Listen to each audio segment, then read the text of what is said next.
Ada teman menawarkan investasi emas antam. Bolehkah kita ikut investasi emas antam tersebut? Tidak hanya sebatas pertanyaan sesingkat ini.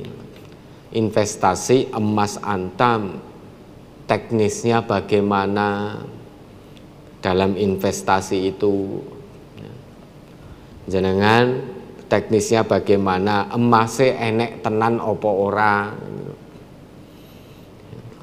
Kalau emasnya betul-betul ada dan di situ tidak ada unsur-unsur atau transaksi ribawinya, boleh. Jadi kalau pertanyaannya hanya bolehkah ikut investasi emas antam karena ada teman yang mengajak untuk investasi emas antam, boleh apa tidak? Ya saya tidak bisa jawab. Bukan masalah boleh dan tidaknya. Ini masalah keduniaan, selama tidak ada larangan silahkan. Namun kalau ada larangannya jangan dilakukan. Termasuk investasi tadi masalah keduniawian. Selama tidak ada larangan monggo. Namun jika itu ada larangan maka jangan dilakukan. Lah untuk mengetahui itu sesuai dengan syariat atau tidak, maka harus diketahui teknis investasinya. Apakah emasnya ada betul ataukah di situ kemudian tempat yang kita punya investasi di situ, misalkan perusahaan di situ itu bergerak sesuai dengan syariat atau di situ ada unsur-unsur ribanya. Ya gitu kita harus mengetahui, tidak asal investasi. Kalau hanya asal investasi tanpa melihat perusahaan atau apa yang kita punya investasi di situ,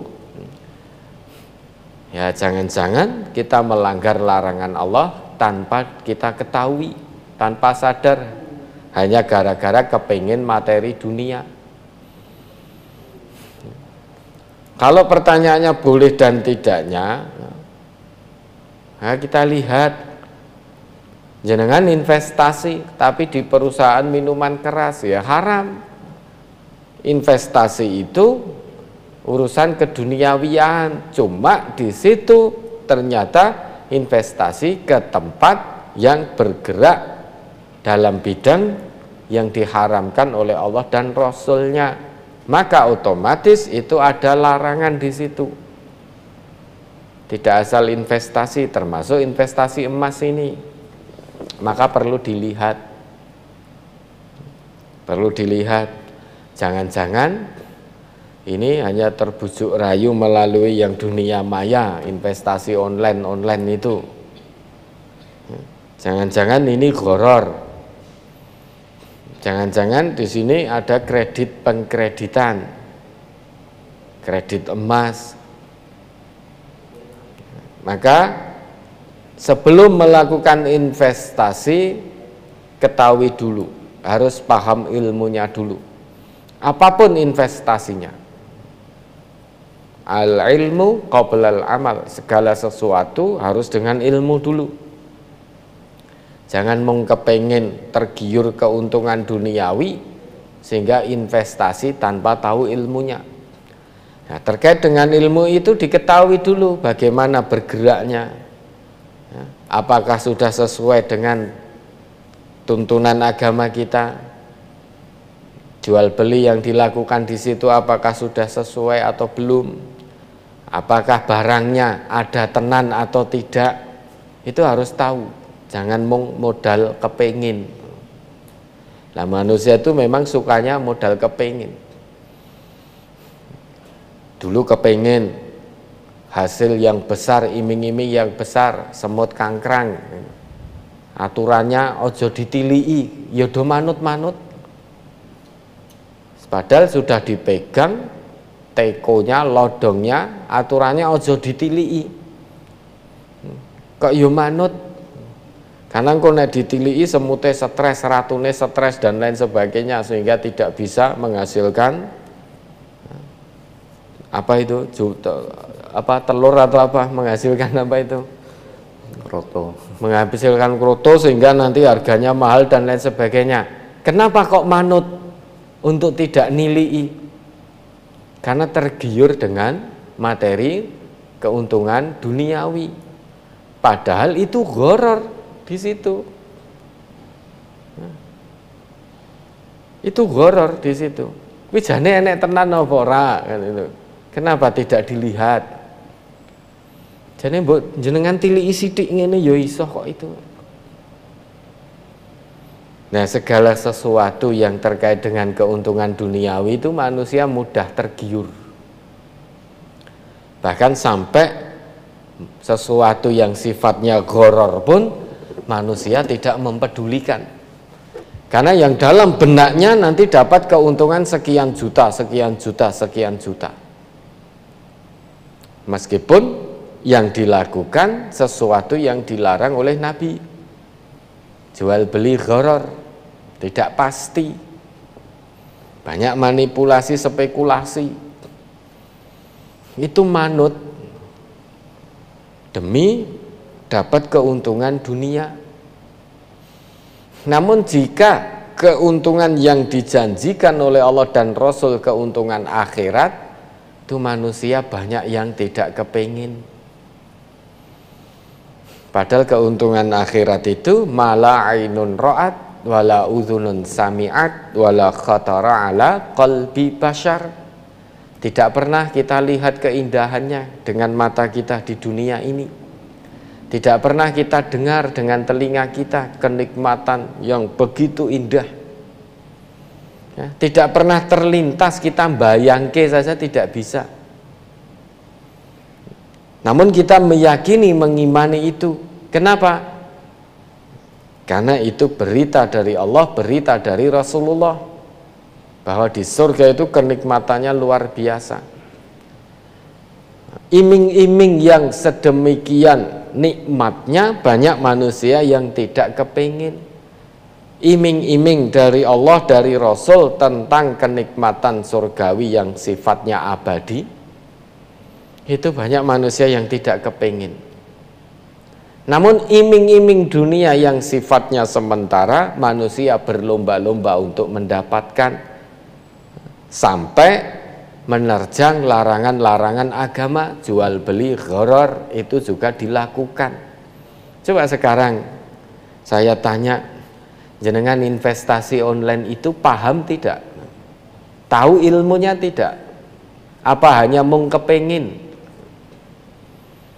Apa hanya mung kepengin iming-iming keuntungan duniawi? Belum pernah mencoba mendalami, mempelajari investasi online tersebut.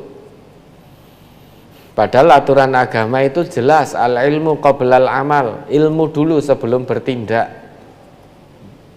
Dengan ilmu, cari tahu dulu, pelajari dulu, dalami dulu. Jangan-jangan nanti hanya kepingin, ternyata investasinya melanggar syariat. Nah, manusia memang sifatnya seperti itu, mencintai materi berlebihan. Sehingga biasanya kalau ada iming-iming ini tanpa mau mencari tahu kebenarannya sesuai dengan syariat Islam atau belum, pokoknya yang dalam benaknya, oh nanti saya investasi sekian, dapat sekian, dapat sekian, dapat sekian, wis dunya tok yang pertama kali terlintas.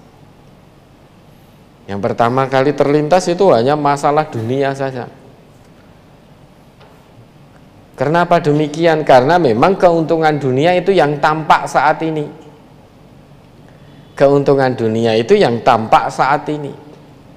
Nah, manusia itu mencintai segala sesuatu yang tampak kasat mata. Akhirnya artinya langsung bisa dinikmati.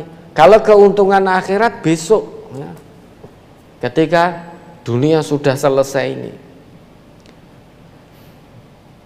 Nah, manusia biasanya itu kurang begitu tergerak hatinya untuk berusaha sekuat tenaga mendapatkan sesuatu yang tidak tampak dalam matanya. Sesuatu yang tampak, kita meyakini pada sesuatu yang tampak itu disebut ilmu. Sesuatu yang tidak tampak itu disebut iman. Maka dengan ilmu, yakini dulu, pelajari dulu. Karena investasi itu bisa tampak dalam kasat mata di dunia ini. Pelajari dulu, jangan terburu-buru. Ya. Namun demikian banyak manusia wis ora masalah horor apa ora, sing penting entuk duit. Yang penting dapat keuntungan duniawi. Memang akan dapat, orang itu akan didapat, yang menginginkan keuntungan duniawi akan Allah segerakan, Allah berikan. Namun tidak semua keinginan duniawinya Allah penuhi, tidak. Makanya dunia yang sifatnya sementara ini oleh Allah disebut ajilah. Ajilah itu ya saat ini dan segera habis. Coba dibaca itu Quran surat Al-Isra ayat 18 sampai 21. Man kana yuridul ajilata ajjalna lahu fiha ma nasya'u liman nurid summa ja'alna lahu jahannama yaslaha madmuman madhura. Surat Al-Isra ayat 18 sampai 21.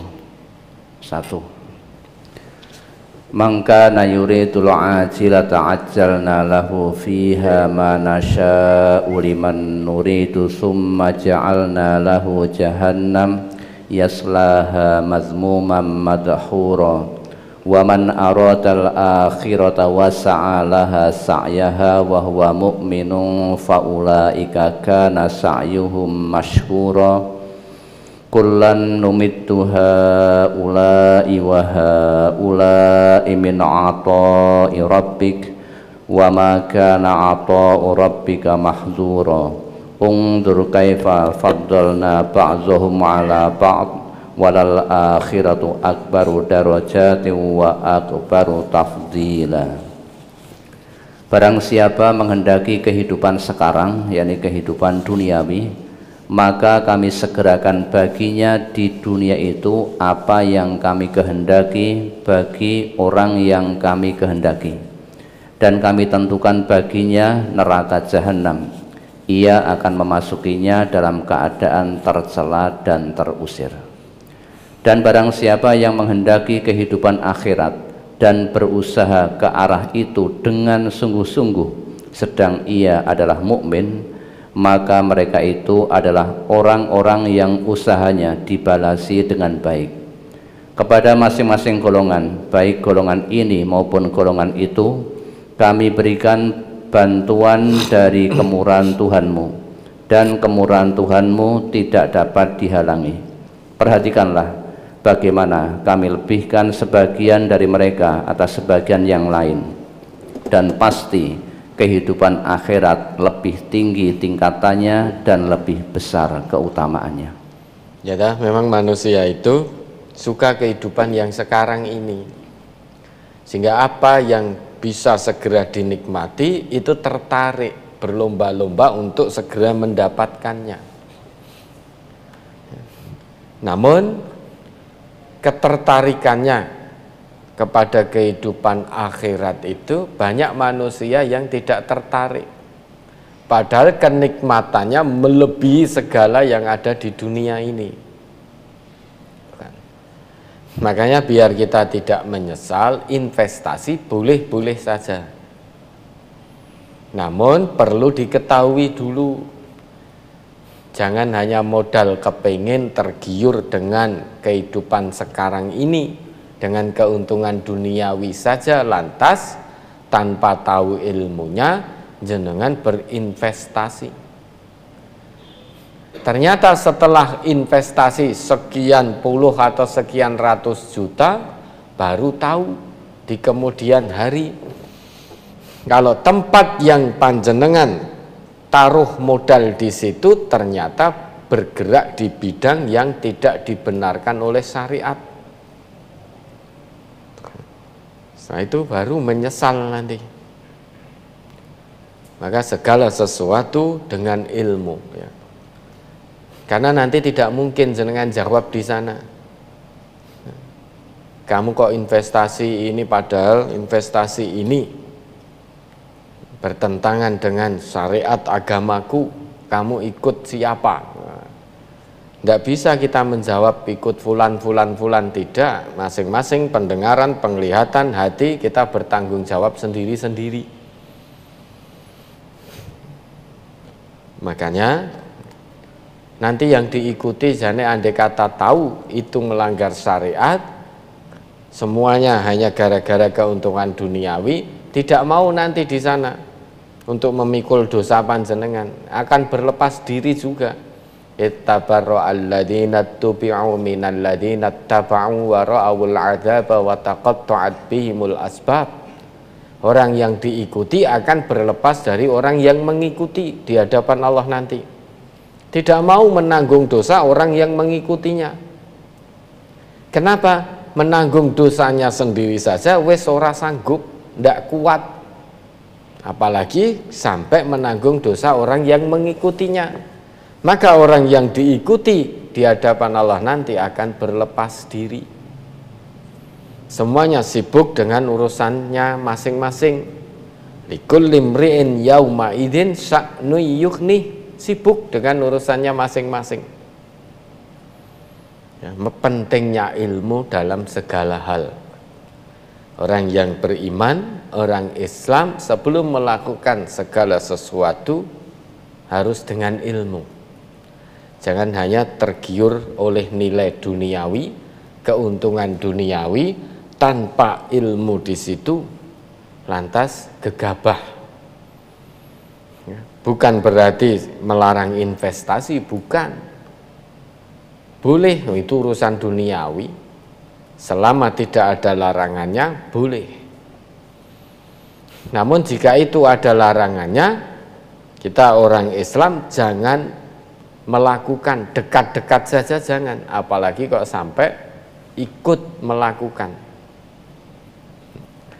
Lah untuk mengetahui investasi tadi sesuai syariat agama kita atau tidak, maka perlu diketahui apakah barangnya ada betul, kemudian bagaimana model transaksi jual belinya, kemudian tempat yang kita taruh dana kita untuk investasi itu apakah bergerak di bidang yang sesuai dengan syariat atau tidak, itu perlu tahu.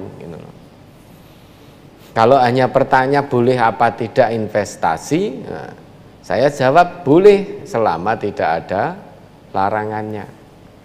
Kalau ada larangannya tidak boleh.